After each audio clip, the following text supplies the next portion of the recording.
Hello, welcome to a brand new episode of the In the Life of Jeff Show. I'm Jeff. Today is Saturday, December 25th, 2021. Before we get rolling, I just want to say a huge thank you for those that are listening on Anchor FM and watching on YouTube. I truly have a blast doing these in the future. I hope to continue making episodes forever. Today's episode, I have a ton of stuff to talk about, including a story about my 2020 wild Christmas Eve and Christmas Day shenanigans. So, let's start off with last night's Christmas Eve since I am filming this at midnight. It was eventful but way better than last year's. So, my parents grabbed my brother's kids, also known as niece and nephew, the Rugrats, Double Trouble, the Munchkins. Both kids were amped up. Johnny, now 6, was running bare feet, shirt off, and yelling, being a wild man. His sister Layla, who is exactly 5 years old, was making a mess on the porch. My brother's kids were driving me freaking insane just till 5 p.m. when guests came. I asked them to keep the house clean and immediately they trashed it. I asked Johnny to clean up. I get no cleaning up, but he ignores me. I asked Layla to put the markers away. She says, I didn't pull them out. Johnny did. I simply said okay, still clean it up. She runs away yelling, You are not nice. Johnny now runs by me kicking me. I grabbed him and said, Please pick up before company, and he punched me in the arm. Now, I start slamming the porch door 'cause I had no help. 30 seconds later, I see her letters being dumped in the kitchen by Johnny. He yells, How about you pick them up, Jeff? I finally snapped and slapped him on the head as a gentle wake the hell up call. He laughed. I wasn't playing games. After I picked the letter back and moved them back to the porch, he grabs him and dumps them out in the TV room, then runs away yelling punk to me. What jerks they were. After the dust relaxed, we were having a perfect dinner and they asked if they could play. All of a sudden, we heard a huge thud followed by ouches, then screams. My mom, who is a nurse, immediately yelled, Roll, breathe, Johnny. My cousins, my aunts, my uncles, my brother, his wife, and my dad all thought that we needed to do an ER run, but false alarm. According to a few witnesses at the kid table where a few cousins, and my buddy Erica and I were sitting. Layla punched Johnny for no reason. She denied it, yelling I wasn't near him. Then she started crying as an act. Overall, it was not as bad as last year. Everybody behaved. Christmas afternoon with them was interesting. Once again, I got ticked off with Johnny. He immediately called me a punk and a jerk. I ignored it 'cause that wasn't necessary. He was still ticked off at me, and honestly, I don't blame him one bit.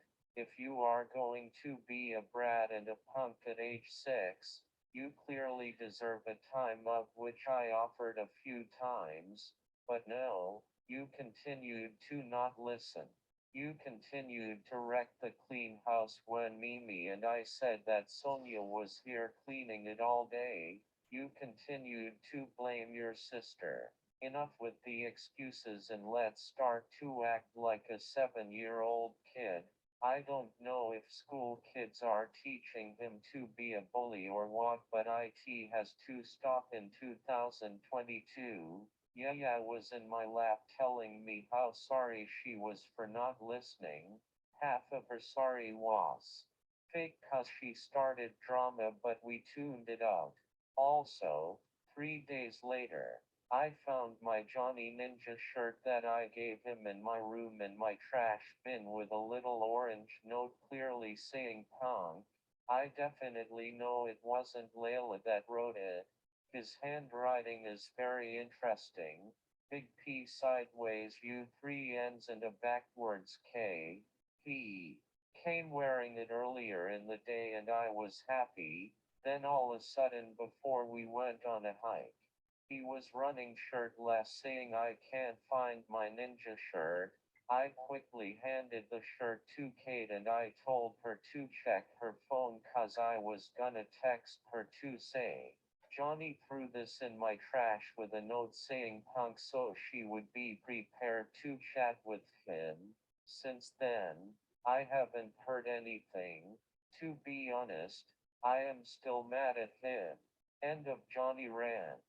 Now, let's talk last year. Well, last year, I had a wild Christmas Eve full of shenanigans. I can't believe I didn't tell this story last year, but I just found it on my Facebook history timeline and I just had to tell it on this show, not only because it's hilarious, but it's an absolute classic that should have won an Oscar or Academy Award if my family was in a movie.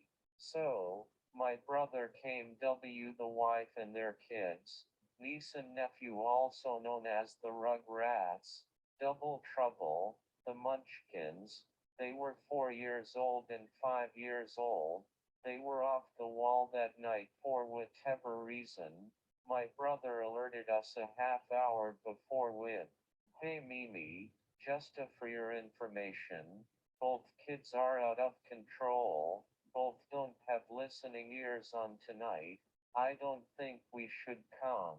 Johnny, who was 5, was being loud. Layla, his sister that was 4, was throwing snow at him and not listening to Mama.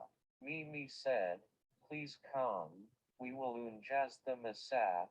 They showed up, pulled in the driveway with windows down. Johnny was in the middle of a 5-year-old meltdown crisis because he bonked his head at his house. My niece was a little devil the second they opened her door. We could tell that A, this was an excited phase, B, this was gonna be a long night, or C, a disaster. My 2 sister-in-laws, Gracie and Mama Kate, my neighbors, my buddy Erica, my parents and I all agreed on B. My 2 brothers agreed on choice number 3, which was it's gonna be a disaster. After our bonfire, we headed indoors to prep my dad's day cake dinner. My brother yelled at the kids for running like maniacs a few times. Johnny kept wanting to play hockey in the kitchen. When he came up with an old hockey stick, I would throw it back downstairs. As soon he saw it, it was, let's run downstairs, grab the hockey stick, and run back upstairs before I get caught. This happened about 10 times. Finally, I just grabbed the stick, went to the garage, and hid it in a corner. Mama Kate, who is their mama, wanted their pick in front of our fake tree. Failure. Johnny tugged on his sister so she was closer to him and made her fall. He was trying to get her arm wrapped around him like a good family pick. She was not having it, yelling at poor Johnny. Finally, my sister-in-law Grace from California corralled both kids and took them to color in the porch just to jazz them. We decided that we could let them color by themselves. That call Uncle Jeff. Everything was going perfect for 45 minutes.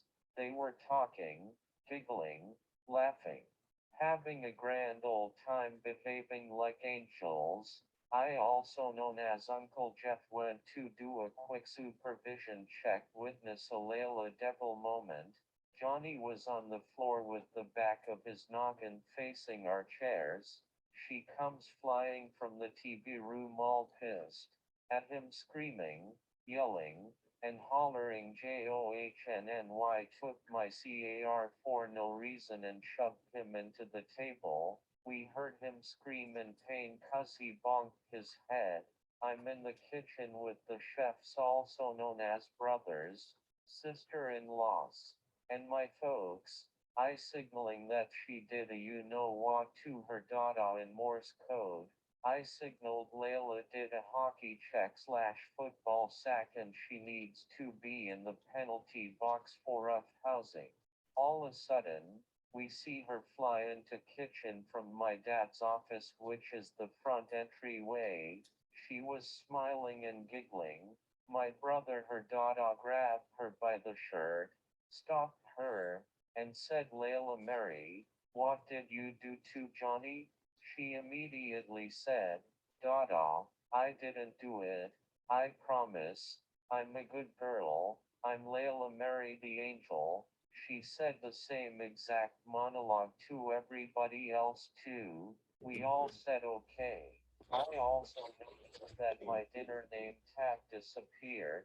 I wonder who hid it. Same thing happened at Thanksgiving and my sister hid. Locke found it behind the couch. I definitely say Yaya hid it. We didn't ask her about it Christmas Eve. We eventually asked her the next day. Before dinner, we said okay folks, grab plates. Lays was first to grab her dish on the way back to her spot. She dropped her dish full of food and completely shattered the plate. She immediately ran and hid yelling, I'm guilty, I'm a bad girl. I gotta go to bed in tears. Santa needs to drop me coal. She was all upset and my mom surprisingly was cool and relaxed. Sadly, the plate was from the 1950s from my nana. My mom immediately was like, it's just a plate, yeah, yeah. Mimi's not angry. I think my mom was just upset but hiding it to keep Lays relaxed. After dinner, we sang happy birthday to my old dad that turned 65. We had cake. Yaya was yelling, I can't touch plates. I will ruin them. Then we let my dad open a few gifts. During cake, Yaya was busy on his lap giving him the rundown hints what he got. Then after gifts and more sugar, I put on Charlie Brown Christmas, which failed. They were too busy being maniacs. As they were leaving, poor Yaya was hollering, I ruined Christmas Eve. I ruined Grandpa's birthday. I'm a devil. By then, it was all a act with her usual fake crying and fake drama. By then it was 9 p.m., so she was running out of gas. She left our house as a drama queen and Johnny was having full listening ears on following directions from Dada and Mama. Overall, I rated Christmas Eve 10/10. Christmas morning was definitely interesting though. We spent the morning with the Rugrats. We were all predicting what Layla had in store for us. The choices were A. Will it be the well-behaved Layla? B. Will we see no listening ears Layla? C. Will it be Devil Yaya? Or D. Will it be Tornado Layla? Or F. All of above? We all agreed and said F, D, C and B. When we arrived, it was like nothing happened. Yaya was yelling, sorry I ruined Christmas Eve. Sorry I ruined Grandpa's birthday. Sorry I ruined Mimi's plate. It was so cute. Johnny, on the other hand, was the total opposite. He was all jazzed up. Finally, my dad put him in his famous death grip with his arms and legs on his lap. That got him focused and with full listening ears until my brother and he disappeared. Suddenly, my other brother Kevin started laughing and my dad started videoing. This is where I get grumpy and pissed off 'cause I got pranked. So, Johnny flies inside with a smile on his face. That was our cue that the two of them were up to no good. Suddenly, Johnny yells, "We forgot one more gift for Jeff." Kev is yelling, "Open it." Grace and the three ladies, my mom, Kate and Layla, were yelling, "Don't open it." Apparently, the boys Kev, my brother Connor, my dad, and Johnny told the ladies the plan. So, I see this shoebox being handed by a very giggly Johnny. I open it to see a big fat charcoal rock. Then they said, "Merry Christmas." I was not happy. It was funny for them except me. I immediately tossed it into the woods when I got home. I thought it was a cruel joke that wasn't needed. Maybe April Fools would have been great for it, but come on. Christmas? Really?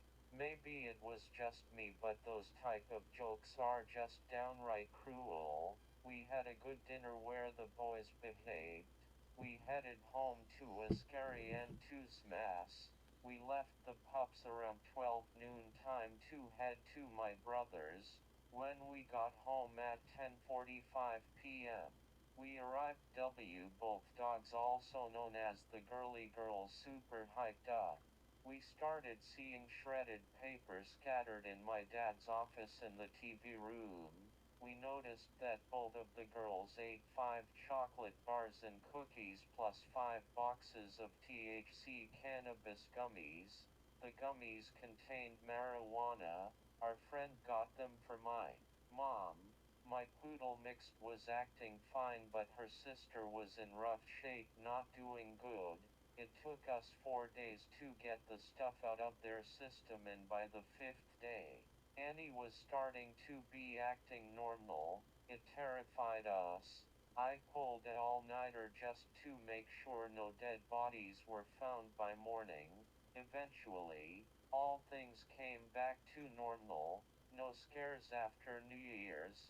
Annie is still alive, so it's a miracle. Well, that's all for today's episode. I want to thank you for watching and listening for the newest episode. I absolutely have a blast doing these on Anchor FM and on YouTube. Next episode will be my review of my October San Diego trip. This is the In the Life of Jeff show saying Merry Christmas and Happy New Year's Eve. See you in 2022. Peace.